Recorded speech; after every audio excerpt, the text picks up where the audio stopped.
मेरे प्यारे भाई बहन, आप सभी को जय मसीह की। प्रभु यीशु मसीह के ज़िंदा और पवित्र नाम में आप सबको सलाम। Praise the Lord. मैं आशा रख रहा हूँ कि इन दिनों में आप प्रभु में बढ़ रहे हैं और आनंद के साथ उसके निकट जा रहे हैं। खुदा आप सबके आनंद को पूरा कर रहा है। धन्यवाद हो और परमेश्वर का धन्यवाद हो कि हम आपके सामने आकर ये सब बातें और वचनों को रख पा रहे हैं। ये खुदा की महान करुणा का प्रतिफल है। इसलिए प्यारे भाइयों और बहनों, इन दिनों में क्या चल रहा है और आपको लोग क्या कह रहे हैं, आपकी परिस्थिति कैसी भी क्यों ना हो, खुदा के सामने आएँ। प्रतिदिन प्रति शाम उसके सामने बैठें। वो परमेश्वर आपको देख रहा है, आपको आपके प्रतिफल को आपके हिस्से में देगा और आपके आशीर्वाद को आपसे कोई छीन ना पाएगा। मेरे प्यारे भाइयों और बहनों, आज जो कुछ भी आपके जीवन में घटी कमी है उसे देखें और परमेश्वर के सामने बैठकर उन सब चीज़ों का जिक्र करें और परमेश्वर के सामने लगातार जाएं। आपको वो दे या ना दे, लेकिन परमेश्वर के सामने बैठें। वो खुदा देगा, ज़रूर देगा। आज नहीं कल वो देगा और आपको बेहतरीन देगा। आपके एरिए में, आपके गांव में, आपके शहरों में सबसे अच्छा आपको मिलेगा परमेश्वर के द्वारा। सेनाओं के परमेश्वर यहोवा के द्वारा जो आशीषें आती हैं वो उत्तम हैं और बहुतायत की हैं। Praise the Lord. जिंदा खुदा इन सब भाई और बहनों को आपके लहू में छिपाता हूँ प्रभु। इनके विवेक और मनों को आप शुद्ध और पवित्र कर खुदा। जो लोग प्रभु जी गंदे गंदे विचार से ग्रसित हैं, जो लोग बुरी चीज़ों से जकड़े हैं प्रभु, जिनके मन में हमेशा नकारात्मक बातें उत्पन्न होती रहती हैं, जिनको डर रहता है कि ये मेरे लिए हो पाएगा कि नहीं, मेरा जॉब लगेगा कि नहीं, मैं सफल हो पाऊंगा कि नहीं, ऐसे डरावने ख्याल जो इनके मन में रहते हैं, यीशु के ज़िंदा और पवित्र नाम में वो अभी इसी घड़ी बाहर हो इनके मन से, इनके विवेक से। मेरे प्यारे भाई बहन, प्रभु का एक वचन है जो कि लिखा है कि इसी में दिन रात ध्यान किए रहे और व्यवस्था की यह पुस्तक तेरे चित्त से कभी न उतरने पाए। प्यारे भाइयों और बहनों, जब आप खुदा के वचनों में अपने आप को तीव्र बनाएंगे, परमेश्वर के नज़दीक बैठेंगे, उसके पास जाएंगे, उन हर एक मुश्किलों का, उन हर एक कन्फ्यूज़न भरे रास्तों का सही हल हो पाएगा जब आप परमेश्वर से बात करेंगे और अपने रास्तों का, अपने कामों का जिक्र खुदा से करेंगे कि प्रभु जी, मैं ये काम करना चाहता हूँ, मेरी मदद करें। और अगर आपको सही लग रहा है कि मैं जो कर रहा हूँ ये सही है, मेरी मदद कर कि मैं इसमें सफल होकर प्रकाशन में जीऊँ, आपके पवित्र नाम के द्वारा मैं सफल हूँ। जिंदा खुदा, आप इन हर एक भाई बहन को जो ऐसे प्रार्थना करते हैं, जो पवित्रताई में है खुदा, जो प्रतिदिन लोगों की ताड़नाओं को सुन रहे हैं, बातों को सुन रहे हैं, नामधराइयाँ हो रही हैं खुदा, इन्हें आप सफल करें प्लीज़ लॉर्ड।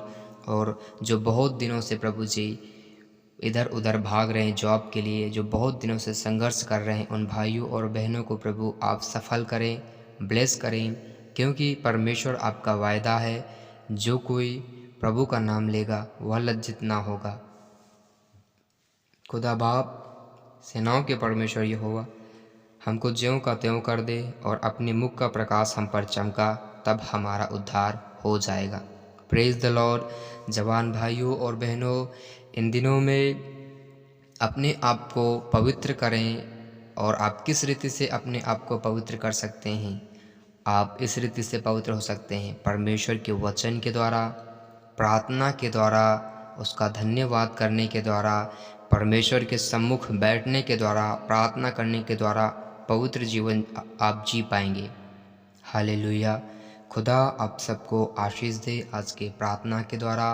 और जीवित परमेश्वर आपके जीवन में उन हर एक आशीषों को दे आज जो अब तक आपको नहीं मिली है। प्रभु जी, मैं प्रार्थना करता हूँ, यदि कोई भाई या बहन बीमार है और वो दुख में है प्रभु, पीड़ा में है, वो आज़ाद हो और इसी घड़ी वो चंगा हो।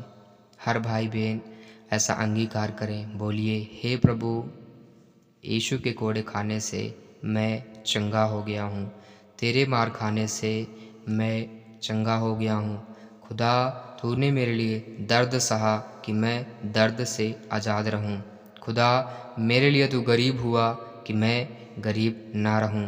परमेश्वर आप मेरे लिए जय को रखा है और मैं आशा रखता हूं और विश्वास करता हूं कि आप मुझे जय दिलाएगा। परमेश्वर जितने कामों में अब तक मैं फेल हुआ था, अब मैं उसी कामों में और हर भले कामों में सफल होऊंगा, क्योंकि परमेश्वर तू मेरे साथ है। मैं परमेश्वर तेरे संग रहकर उन हर एक कामों को बहुत सरलता से कर पाऊंगा जो मुझे कठिन लग रहा था। प्रभु जी, मैं प्रार्थना करता हूँ इन हर एक भाई और बहन को जो बीमार हैं, उनके लिए मैं प्रार्थना करता हूँ कि यदि इनकी आंखों में किसी भी प्रकार का सूजन है और सिर में दर्द है, प्रभु जी आँखों में किसी भी प्रकार का प्रॉब्लम है, वो ख़त्म हो यीशु के ज़िंदा पवित्र नाम में। खुदा, जैसे आपने उस लकवे के रोगी को चंगा किया, उस जन्म के अंधे को आँखें दी, उस 38 वर्ष के रोगी को चंगा किया, वैसे ही खुदा इन्हें इनकी पीड़ाओं से, इनके रोगों से मुक्त कर प्रभु जी। और आज की प्रार्थना के बाद से प्रभु इनके शरीर में रिकवरी हो खुदा, ये चंगे रहें और अपने आप को फ्री महसूस करें प्रभु, उस बोझ से आज़ाद हों परमेश्वर, क्योंकि आपका वचन कह रहा है कि डरो मत और खड़े खड़े वह उद्धार का काम देखो जो यहोवा आज तुम्हारे लिए करेगा। जिंदा खुदा, इनके जीवन में उस काम को कर जो अब तक नहीं हुआ। महान खुदा, जो घर बनाना चाह रहे हैं प्रभु जी और बहुत दिनों से प्रयास कर रहे हैं, वो घर नहीं बना पा रहे हैं खुदा, इस प्रार्थना के बाद से प्रभु इनके घर बनने पाए, क्योंकि यहोवा परमेश्वर इनके घरों को आप बनाने वाला परमेश्वर है। खुदा बाप, इन एक एक भाई और बहन को आपके लहू में छिपाता हूँ, आपके वचनों और सामर्थ्य के द्वारा प्रभु ये सुरक्षित रहें, क्योंकि परमेश्वर आपका वचन कहता है किसी भी वस्तु से तुम्हारी कुछ हानि ना होगी। खुदा, हर जादू टोने से मुक्त रहें प्रभु जी। कोई भी शैतान का अटैक इनके ऊपर यदि अब तक हो रहा था, वो आज से बंद हो इसी घड़ी, क्योंकि खुदा आज से हम आपके संतान हैं प्रभु, आपके बच्चे हैं प्रभु जी। क्योंकि खुदा आपने हमें कहा है तो मेरा बेटी और बेटा है। परमेश्वर खुदा, आपका वचन सामर्थी है और मैं आपके वचनों पर विश्वास करता हूँ। हर भाई बहन जो दुष्ट आत्माओं से ग्रसित था प्रभु, अब तक शर्मिंदगी में जी रहा था प्रभु, लज्जा में जी रहा था, आज से वो उठे और चमके प्रभु, और दुष्ट आत्माएं उसके शरीर को छोड़कर जाए यीशु के जिंदा और पवित्र नाम में। खुदा बाप, जैसे आपने इज़राइलियों को छुड़ाया मिस्र से, जो वो पीड़ा में थे, बड़ा कराहना में थे, दुख में थे खुदा, और वो दिन रात परिश्रम कर रहे थे और पीड़ाओं में थे, और आपने उनके आंसुओं को देखा, उनके दुखों को देखा प्रभु। वैसे ही इन पर दया करे प्रभु जी, और हर रोग और बीमारी से इन्हें आज़ाद कर प्रभु, और ये चंगे हों, ब्लेस हों आज की प्रार्थना के द्वारा। निश्चय भलाई और करुणा जीवन भर इनके साथ बनी रहे। यीशु के जीवित और पवित्र नाम में हम मांगते हैं, आमीन आमीन।